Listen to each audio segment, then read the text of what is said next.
All right, shalom, shalom. This is Brother Kasha Kwala coming back at you with another lesson, giving all glory, honor, and praises to Yahweh, Ba'ashem, Yahweh Shai, Ba'ashem, Hakodash. Double honors to the apostles and elders, the great millstone, who rule and teach well. Peace, love, salutation to the elect 144 first fruit. All right, in today's lesson, we're gonna jump into why you shouldn't worry about anything. Okay, I was gonna start with Matthew chapter 8 and 18, but I kind of want to get something else real quick. I want to see something. I think it's in Matthew 6. Let's see.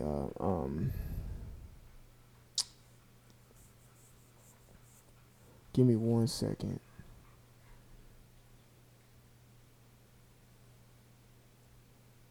All right, let's see.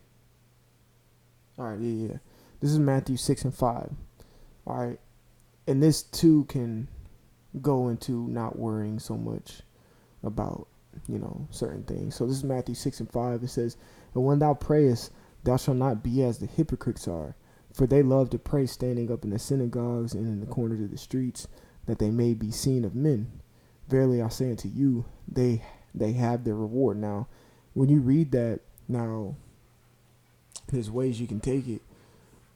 We already know, like, these pastors and stuff and all that, they be in their their churches and shit, probably really outside doing all the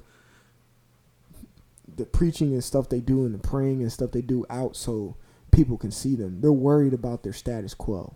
They're worried about their representation. They're worried about their popularity. Okay, that's why they want to be seen of men.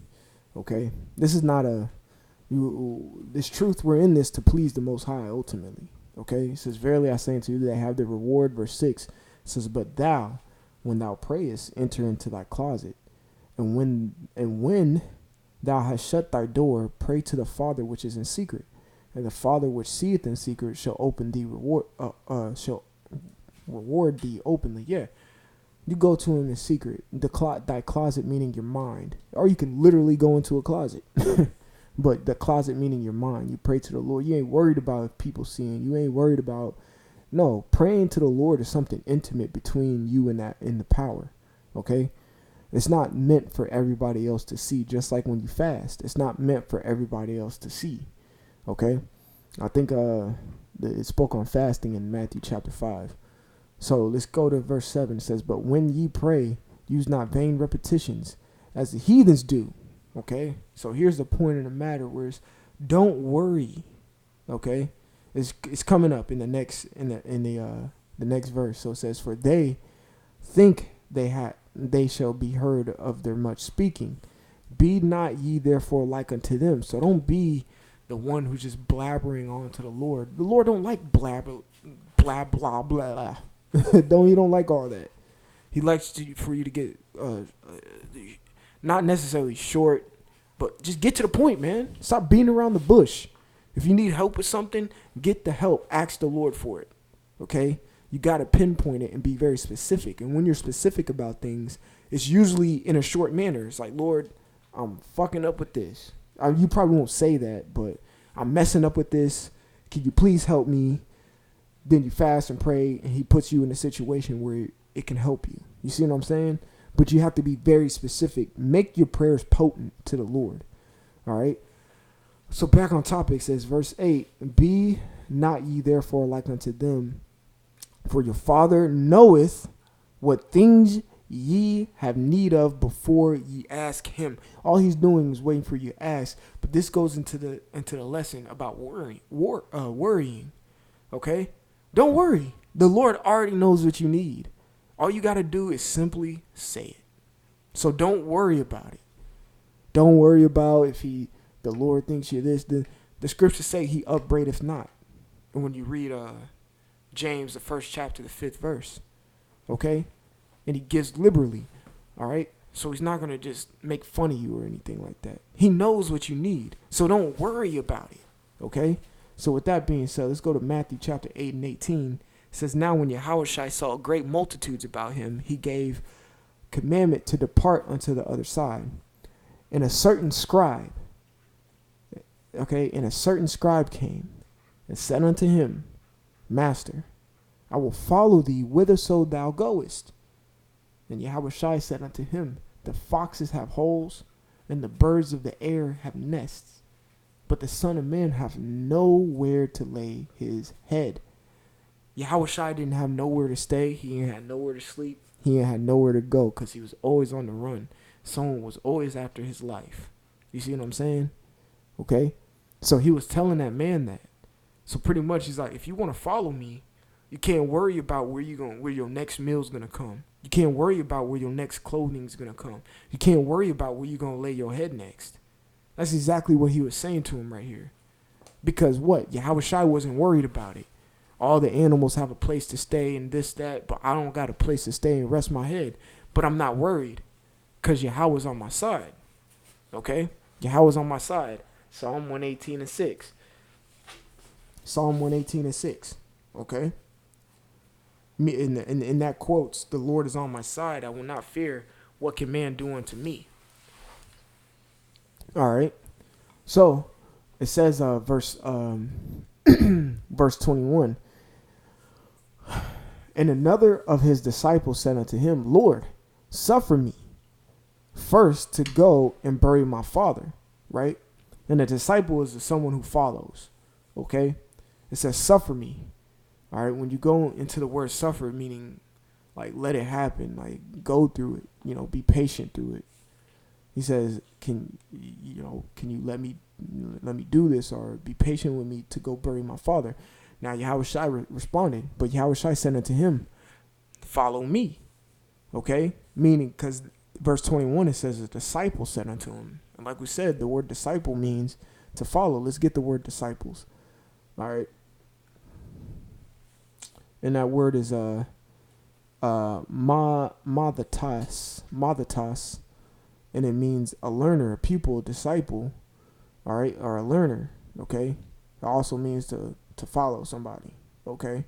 That's also what disciple means. All right, let's see what it says here. It doesn't have it, but it's all good. All right, so he says, suffer me first to go and bury my father, but Yahushua said it to him, follow me. Speaking to the disciple, hey, you're a disciple, so come follow the leader. All right. And let the dead bury the dead, meaning don't worry about it. Don't worry about it. These things must come. Stuff like that happens, man. But for right now, it's important that you come follow me, no matter what you got going on in your life. So that's another example of not to worry. All right. Verse 23 says, and when he was entered into a ship, his disciples followed him. Okay. And behold, there arose a great tempest in the sea, like a storm. Okay. Like a storm, a cyclone, whatever you want to call it. And so much that the ship was covered with waves. The waves were compassing the ship, getting onto the ship deck. They were probably on the ship deck trying to scoop the water out, but they couldn't do it. It's probably very dark. Lightning flashing everywhere, boat going back and forth, big 100-foot waves and shit. It's just going crazy out there. You know what I'm saying? You can only imagine. All right. It says, but he was asleep. Yahushua wasn't worried. They probably in the middle of Hurricane Katrina. Yahushua dead asleep. Like it's a sunny day with birds chirping outside. He wasn't worried. That's the prime example of not worried because Yahushua knew who he had on his side. Okay? Let me get John 17 real quick. This is John 17 and 1. It says, these words spake Yahushua and lifted up his eyes to heaven and said, Father, the hour is come, glorify thy Son, that thy Son also may glorify thee, as thou hast given me power over all flesh. See? Why do you think he would be worried about some tempest? Why do you think he would be worried about some storm? He just said it right here out of his own mouth. Thou hast given me power over all flesh. Yahushua had power. Why do you think he's worried about some storm? All right. It says that he should give eternal life to as many as thou has given him, which, speaking about the elect 144, it says, and this is life eternal, that they might know thee, the only true power, and Yahushua Mashiach, whom thou hast sent. I have glorified thee on earth. I have finished the work which thou gavest me to do. And now, O Father, glorify thou me with thine own self, and with the glory which I had thee before the world was. Meaning he had all this power. He says before the world was. That goes back to Sirach, the 24th chapter. Okay. Let's keep going. Well, let me skip down a little bit, actually. Salakia. I'm trying to find it.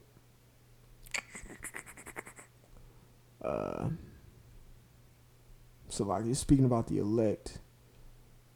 If I can't find it, I'll just keep going.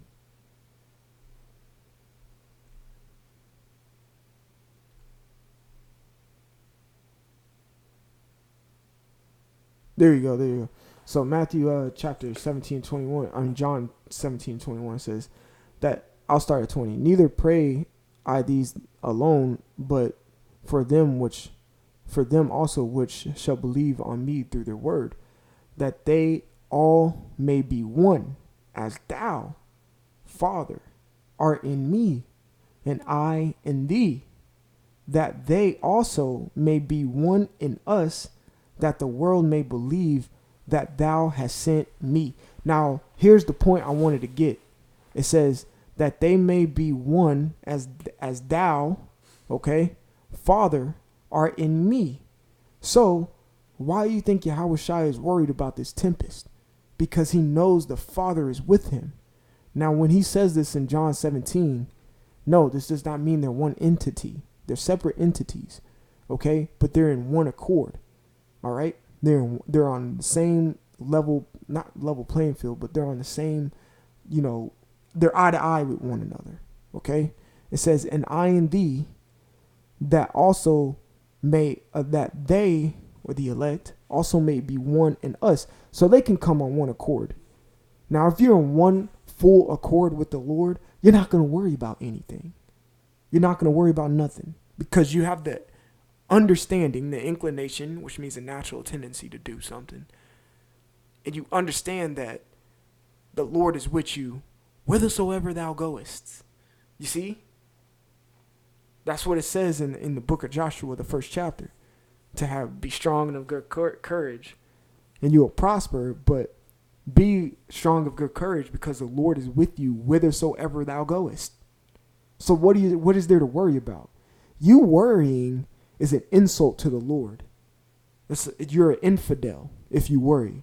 Infidel meaning you lack faith. You don't have confidence, which confidence means with faith. All right? You're an infidel and you're not believing on the Lord, therefore you're insulting the Lord when you worry.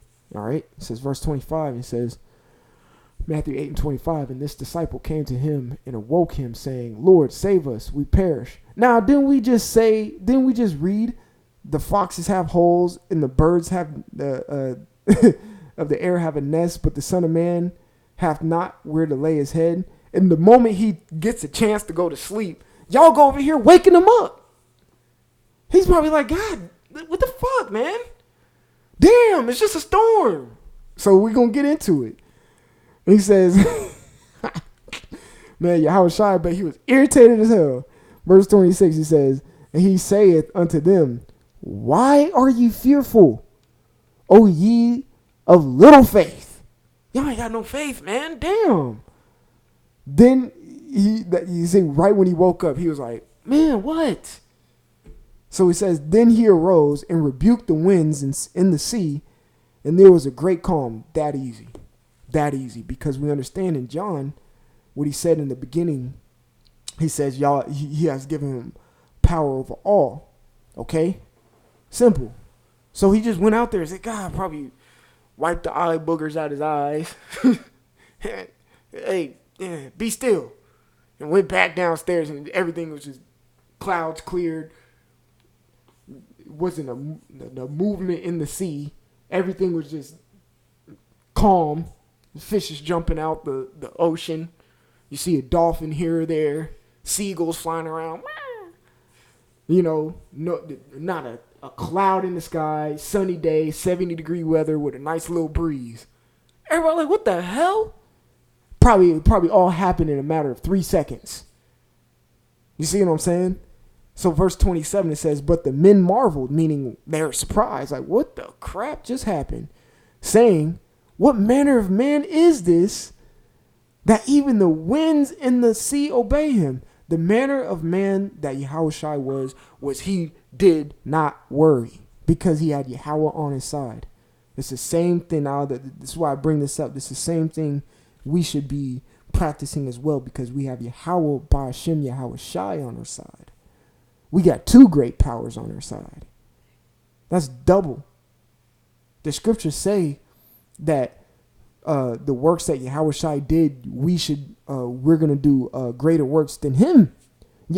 When you look at the works that Yahushua did, he healed the blind, he healed the leopard, he healed the dumb, he raised the dead, he teleported all the way over to the Americas, the New World, quote unquote, and all the way back to where he was in Israel.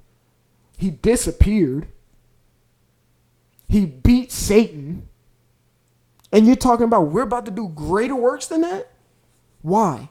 Because now we got 2 powers on our side. You see what I'm saying? Yahushua, I'm not demeaning or degrading at all the power of Yahweh because without him, none of this would exist. But Yahweh had the mercy on us to give us his power and his son's power to help us in the day of trouble. And even now.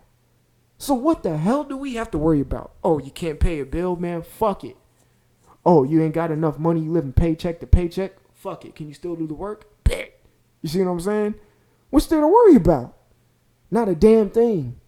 It's insulting if you're worrying. Oh, I don't know what to do. Oh my God. Man, stop. Stop worrying. Just go. Trust the process. Okay? And the process is Yahweh Ba'ashem Yahushua. Okay? So Lord willing, this is edifying and encouraging. I want to give all glory, honor, and praises to Yahweh Ba'ashem Yahushua, Ba'ashem HaChakodash. Whew, Salakia. Double honors to the apostles and elders of Great Millstone who rule and teach well. Peace, love, salutation to the elect 144. This is Brother Kasha Kwala again from the GMS Atlanta Church. And until next time, like always, Shalom.